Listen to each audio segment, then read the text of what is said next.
Election day starts in the small hours, where the candidate has spent most of his last 626 days on a plane. Stuck to the grey plastic walls of the pressurized cabin are snapshots of his odyssey across cities and fields, mountains and deserts, continents and oceans. A snowstorm in Iowa, a press conference in Downing Street, camera crews dozing on board, Secret Service agents sharing a joke, the candidate signing books, reporters holding audio recorders close to his face. Now, between the empty candy wrappers and the drained beer bottles, he walks back one last time from his spacious first-class section, through his staffers' business-class seats, to the coach class of the press. You know, whatever happens, it's extraordinary you guys have shared this process with us, and I just want to say thank you, and I appreciate you, he says, shaking everyone's hand. One reporter asks how he's feeling, but he insists that he won't answer questions, even obvious ones. He thanks the young TV producers who have trailed his every move from the start, admires the photos on the overhead bins, then pokes fun at a magazine reporter who was parodying on Saturday Night Live. He gives a birthday kiss to a young photographer, shakes hands with every member of the aircrew, and finishes with a simple farewell. Okay, guys, let's go home. The last 24 hours felt like the longest day of the long campaign. It began with the news that the last living person to raise him through childhood, his grandmother Toot, had lost her struggle against cancer. At his penultimate stop in Charlotte, North Carolina, it rained so hard and for so long that it's hard to see the streaks running down both his cheeks. They don't come obviously or immediately. Hardened by 2 years of campaigning and many more years of self-control, his voice never breaks as he announces the news. Some of you heard that my grandmother, who helped raise me, passed away early this morning, he says calmly. Look, she's gone home, and she died peacefully in her sleep with my sister at her side. So there's great joy as well as tears. I'm not going to talk about it too long, because it's a little hard to talk about. His face remains composed as he talks about the bittersweet sensation of losing his grandmother while his campaign draws to a close. He betrays little emotion as he describes her as a quiet hero and sketches out her life story. But when he starts to read his stump speech from his teleprompter, when he talks about the broken politics in Washington, he surreptitiously strokes one cheek with his thumb. He condemns 8 years of failed Bush policies and casually strokes the other cheek. 2 minutes later, as the crowd chants, "Yes, we can," he finally takes a handkerchief out of his pocket and wipes his face down. It's one of the rarest moments of the entire election, a display of raw emotion from a candidate whose mask almost never slips before the dozens of cameras that trail him every day.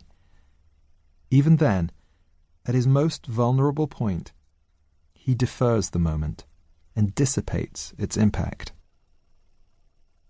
By the time he reaches the final campaign rally in Manassas, Virginia, he has regained full control. Close to the site of 2 Confederate victories in the Civil War, the nation's first major African-American nominee, a Democrat no less, speaks to some 100,000 people at Prince William Fairgrounds. As a community organizer 2 decades earlier, Obama often feared that no one would show up to his meetings. Now there are so many people, the traffic is snarled for hours and miles around. These crowds, he says, have enriched him, moved him, and lifted him up when he was down. Now he's so inspired he tells his signature story from Greenwood, South Carolina, the tale of a little woman who lifted his spirits on a dismal day early in the campaign with a simple chant, "Fired up, ready to go." It shows you what one voice can do, he concludes. One voice can change a room, and if a voice can change a room, it can change a city, and if it can change a city, it can change a state, and if it can change a state, it can change a nation, and if it can change a nation, it can change the world.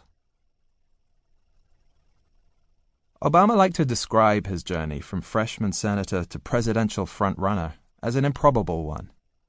It was also preposterous and quixotic, at least in the judgment of the greatest political minds in the nation's capital. In February 2007, as Obama was readying the formal launch of his campaign, President Bush cast his expert eye across the contenders who wanted to succeed him. Sitting in the yellow Oval Room of the White House, on the second-floor residence of the Executive Mansion, the president conceded he had no idea who would win the GOP nomination, but he was clear about the other side. "I think Hillary Clinton will be the Democratic nominee," he said, with his feet propped on a glass coffee table. "I'll tell you why. I think she will because I think she has staying power, star power, and money power. She brings a big organization that is well-funded right off the bat, and one of the lessons I learned is you have to be able to play the long ball." As for Obama, who was on the verge of announcing his candidacy, Bush was deeply doubtful. "Certainly a phenom and very attractive. The guy's very smart," he said before realizing he sounded like Joe Biden, who had just stepped into the racial minefield for calling Obama articulate and bright and clean. Bush was so taken aback with the public criticism of Biden that he called in his African-American Secretary of State, Condoleezza Rice. "I don't get it," he said. "Condi, what's going on?" Rice told him what everyone else had said, that white people don't call each other articulate. No matter. Only the tough and battle-scarred could survive, and Obama wasn't one of them. "This primary election process is rough," Bush said, popping an endless stream of peanuts into his mouth. "It's really tough, and rightly so.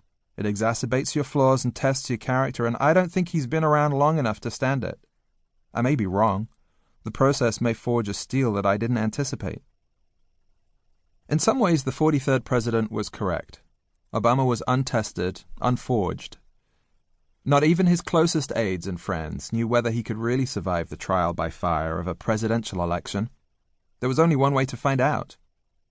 Winston Churchill once said, "No part of the education of a politician is more indispensable than the fighting of elections." Well, the education of Barack Obama was protracted and often painful.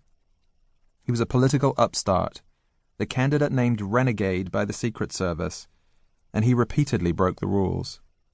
He did not wait his turn to run, and had no resources in the bank when he set out.